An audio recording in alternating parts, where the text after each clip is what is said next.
बिस्मिल्लाहिर्रहमानिर्रहीम। अस्सलाम वालेकुम वरहमतुल्लाहि वबरकातुहू। मैं ज़ुबैर ख़ान हूँ और आप मेरा वीलॉग देख रहे हैं। नाज़रीन, पहले एक मुख्तसर सी वीडियो मुलाहिज़ा करें। 5 जुलाई 77 को आए थे, तो यहाँ 26 या 27 को लाहौर में आए। जी हाँ। तो उन्होंने एडिटर्स को बुलाया। एडिटर्स में उन दिनों व्यू पॉइंट, चट्टान और लाहौर जी डेलीज के साथ एट पार ट्रीट होते थे। ठीक। हमें भी बुलाया गया। अब जाहिर है कि एक आदमी राइफल के जोर पे आया है, इस सूरत हालात में आया है, तो अखबार में समझते थे कि ये तो रहेगा अब। जी तो बड़े टिप टॉप यानी बड़े सूट बूट लोग पहुंचे, और वो जब सवाल करते थे तो इस तरह के जैसे हम मुतमईन हैं वैसे तो, लेकिन यूं ही सवाल किया है। मैं और मजहर अली खान सबसे पीछे बैठे हुए थे। व्यू पॉइंट वाले। जी हाँ। जी तो मैंने कहा मजहर तुम भी सवाल करो कोई, वरना हम पर आ जाएगी बात। तो उन्होंने कहा जनाब बात ये है, उठ खड़े हुए, यूं ही उन्होंने एक सवाल किया जिसका जवाब उन्होंने माकूलियत से दिया। जब इधर उधर खत्म हो गया तो वो बाकायदा उन्होंने जनरल साहब ने मेरा नाम लेकर कहा कि जनाब आपने कोई सवाल नहीं किया। मैंने कहा साहब सवाल तो कोई रह नहीं गया, मैं क्या कब पूछूं। नहीं नहीं, अगर आपको कोई इश्काल हो, कोई ज़हन में को खलिश हो तो वो फरमाए, मैं इंशाल्लाह आपको मुतमिन करूंगा। यानी उस पहले तो मैं हैरान हुआ कि ये आया है तो उसके मेरा नाम का कैसे पता है। जी खैर साहब मैं खड़ा हो गया। मैंने कहा साहब फिर वो जान की अमान पाऊं तो अर्ज करूं। नहीं नहीं आप फरमाएं। जी बिल्कुल बिल्कुल। मैंने कहा आपने 5 जुलाई 77 को जो तकरीर फरमाई थी उसमें एक फिक्रा था कि मैं मुसलमान हूं और मुझे अपने इस्लाम के लिए किसी के सर्टिफिकेट की जरूरत नहीं है। ये आपने फरमाया था ना? हाँ हाँ मैंने कहा था। भाई वो रोहिदाद खान उन दिनों इन्फॉर्मेशन मिनिस्टर थे, रोहिदाद खान इनको वो पैम्फलेट नहीं भेजा, हमने तो पैम्फलेट भी छापा। मैंने कहा साहब वो पैम्फलेट भी मुझे मिला, तकरीर भी मैंने सुनी थी आपकी, मैं आपके मुंह से जरा वो कंधे मुकर्रर का लुत्फ और होता है ना। कह लगे हाँ हाँ मैंने कहा था। मैंने कहा उसके बाद 23 तारीख को कहान इंटरनेशनल को आपने एक इंटरव्यू दिया, उसमें आपने फरमाया कि मुझे पीएनए के सर्टिफिकेट की भी जरूरत नहीं है। साहब पीएनए तो कहा उर्फ आम में तो बात यही मशहूर है कि वो वही लाई आपको। कह लगे पीएनए क्या चीज है? ये मेरे अकायद का, मेरे खुदा तला से मामला है, मेरा और खुदा का रिश्ता है, इसमें पीएनए का कैसे दखल दे सकती? मैंने कहा साहब फिर मैं आप गुजारिश करूं। कह लगे आप कैसी बहकी बहकी बातें करते हैं, मैं तो आपका बड़ा सीनियर मोस्ट जर्नलिस्ट समझता था। मैंने कहा साहब बस ऐसा ही है, आप समझते हैं तो आपकी हुस्न ज़नी है। मैं गुजारिश करना चाहता हूं कि मुझे आप अपने इस्लाम के लिए आपके सर्टिफिकेट की क्यों जरूरत पड़ती है? वो खड़ा हो गया शख्स। वो साकिब साहब ये बड़ा दिलचस्प सवाल है, मैं इंशाल्लाह आपको ऐवान सदर में वहां दावत दूंगा, 2-3 घंटे इस पे बात होगी इंशाल्लाह। रुदाद खान इनको जरा जहमत दो किस दिन आए।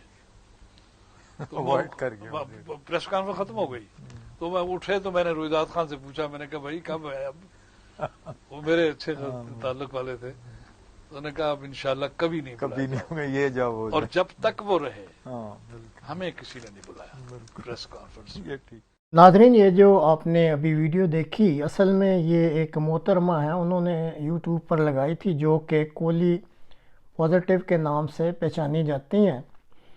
इस मौका का फ़ायदा उठाते हुए मैं भी कुछ कहना चाहता हूँ, और ये जो बात मैंने करनी है ये भी जनरल ज़ियाउल हक से ही मुतल्लिक है, क्योंकि इस वीडियो में साकिब ज़िरवी साहब जो बात करें वो भी जनरल ज़िया से मुतल्लिक ही थी, तो इसलिए मैंने कहा कि कुछ मैं भी बात कर दूं।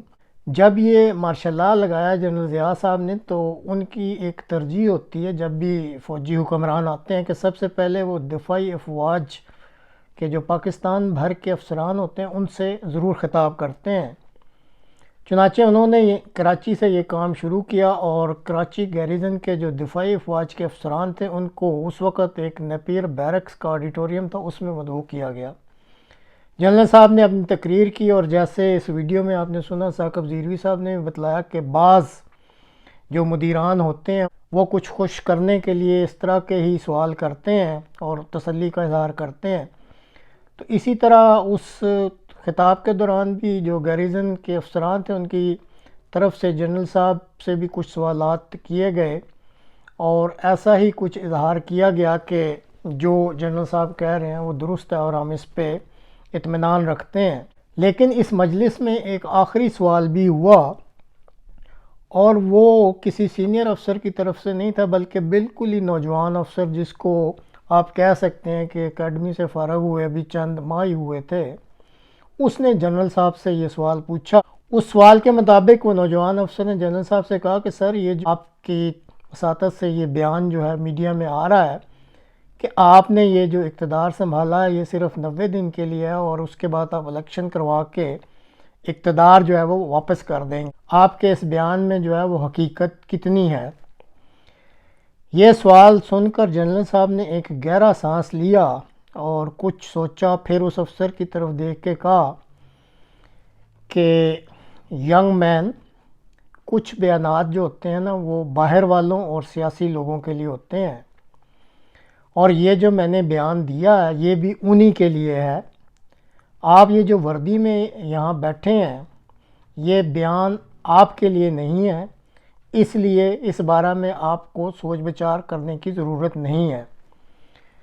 اب آخر میں کہنا صرف یہی ہے کہ جیسے ثاقب وزیری صاحب نے بھی اپنی بات چیت میں کہا کہ یہ جو بندوق یا رائفل کے زور پر وردی والے اس ملک پر حکمرانی کے لیے آتے ہیں یہ ہمیشہ اپنی منمانی ہی کرتے ہیں، اور یہ کوئی نئی بات نہیں بلکہ پچھلے 75 سال سے پاکستان میں یہی جو ہے طریقہ کار جاری ہے۔ جو افسوس کی بات ہے کہ ابھی تک یہ جو منمانی کرنے والے ہیں ان کے سامنے کوئی بھی ایسا کہہ سکتے ہیں آپ نڈر یا دلیر بندہ نہیں آیا یا شخصیت سامنے نہیں آئی جو کہ ان کے سامنے کوئی بند باندھ سکتا۔